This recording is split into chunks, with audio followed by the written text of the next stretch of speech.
Folks, I'm Elliot, and I'm travelled all the way from Sydney, Australia, to see my friends here, David Barnhill and Ruth, and we've come to this lovely house here in Minneapolis, which belongs to David Barnhill, which used to belong to his family, and we're going to go and explore it, okay? Now, this is a famous place in this area. It's a bit eccentric, a bit kooky, as you can see. It's got a bit of a gothic-y sort of vibe, and it's also where some of the great Halloween what would you call it, like a Halloween haunted display. Okay, this is where it all takes place.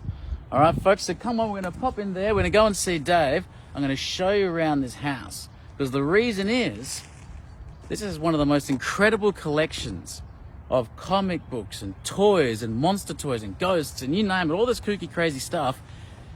It's all in here.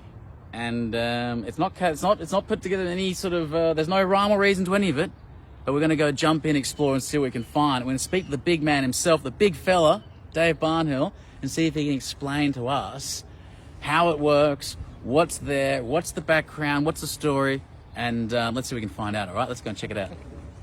Alrighty, folks, here we are, the Barnhill Manor. All right, let's go and check it out. Mind your step. All right, there's things all over the place.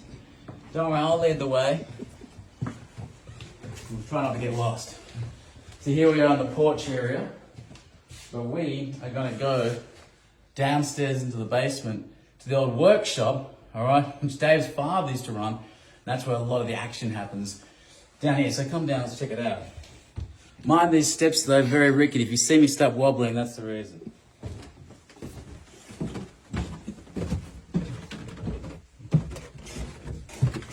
So we're entering into the cellar of this old 1880s home.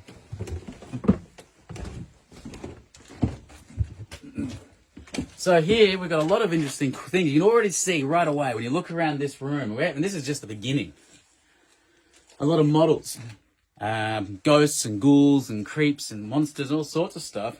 And a lot of this stuff were props used by David for his haunted houses, which have been running over for decades. And a lot of us use as props as well for his Halloween displays, which he does every year from this house. So that's why if you see these crazy, creepy things, this is where it's all kept. Well, some of it's kept here. There's a lot more. It's all over the place. Come through. We'll continue down here.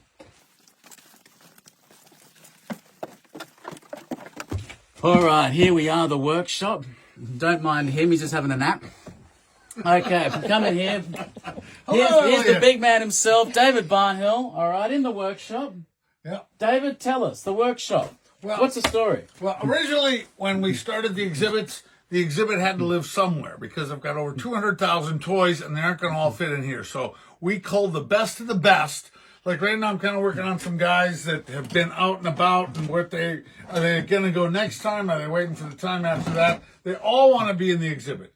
So this is stuff that currently has been an exhibit, has been used, has been on walls, has been to museums, but right now it's waiting.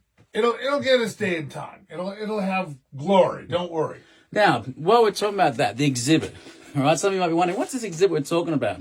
Let's talk about that. What is this exhibit? What are we running here? We've got this is the props for SuperMonsterCity is a traveling museum exhibition company, and what we do is we create traveling museum exhibitions of monsters, supervillains, and heroes. We got toys, we got games, we've got posters, we've got ephemera, we've got film clips. We got it all. I've been collecting for over 60 years, and I got to save it all, and here it is, and there's a lot more to it. And when museums and history centers and community centers and basically anyone that wants this exhibit can go to supermonstercity.com and find us. Very good. Well, as you can imagine, it's not exactly what the Smithsonian's basement would look like. And it's a very Barnhillian way of doing things. But let's have a little quick, just while we're here, can we just choose out anything here which would be an exhibit and just have a quick chat about it, let's say? Yeah, sure. What have we got? Let's start with just some of these. Let's have a look at this. So here's an extra tote of stuff that didn't make it to the last exhibit. Here we go. Great. A Dracula. This is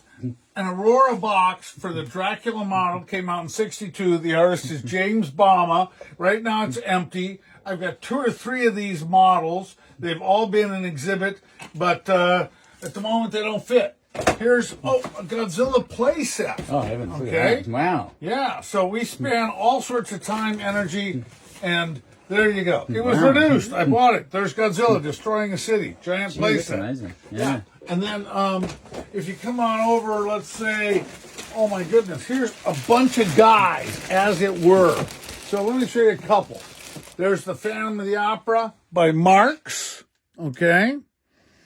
And then here's a troll, okay? Trolls were big. You can't believe it, Elliot, but back when the troll craze hit America in the 60s, that's a wolfman-headed troll. So it's a wolfman. So that was a bit of a, like, you got your trolls, Yeah, and you this got was like a monster-themed sort of Right, gimmick. right. You got your cute trolls, Yeah, and then yeah, you yeah. got, if there was money to be made, they would be making it. Of course, yeah. You know, they'd say, hey, let's put monster heads on trolls. There's a monster craze back in the early 60s, and I'm a monster kid. So, company named Marx, there's a creature from the Black Lagoon. Oh, yeah, classic.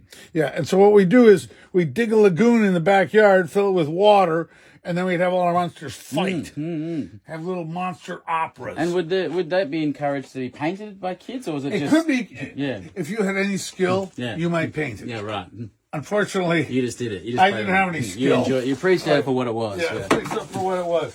And then, like, here's another guy, didn't make it to the last exhibit. Again, action figures. Wow, look at Remco, that. Wow, Dracula, yeah.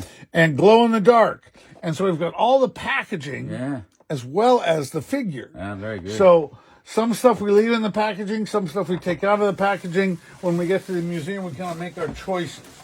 And I'll show you one more, and then we'll get that. There's like the Revenge of Dracula, Wow, a creepy man. game, Halloween fun with a Dracula figure. Yeah, So yeah. all the curators and registrars, we do all the work. It's turnkey. We got the exhibit cases. We got all the stuff ready to go. We've got the press kit, so nobody has to do any work. Ah, it's fantastic. Yeah, it's great. It's good. great fun. We love it. It's creating a legacy of bringing the past to the present to think about the future. And because these monsters, they're sort of everlasting, right? Like they go back in time all the way, and they never seem to. There's always Dracula. There's always Wolfman and zombies. Yeah, I guess and- it doesn't matter. He's for all ages. Yeah, Anything and of for course you. we got superheroes as well. I mean, Yeah. they've never been bigger. You got Superman, you got Marvel, you got everybody, we got everything. So yeah, so that's sort of what we do, Elliot. Very good, very good. Excellent. That's great, Dave. Yeah, I'm glad you came down for a visit. Yes, yes, yes. There we go. Look at this. Yeah. So we go to check out the. Where do we go to next, Dave? Well, next we're going to go over to one of the staging areas where my wife and I take all the pictures. Right, let's do Okay, that. and let's just take a look and see. You go, well, where are all the pictures taken? So we'll see you there. See you there.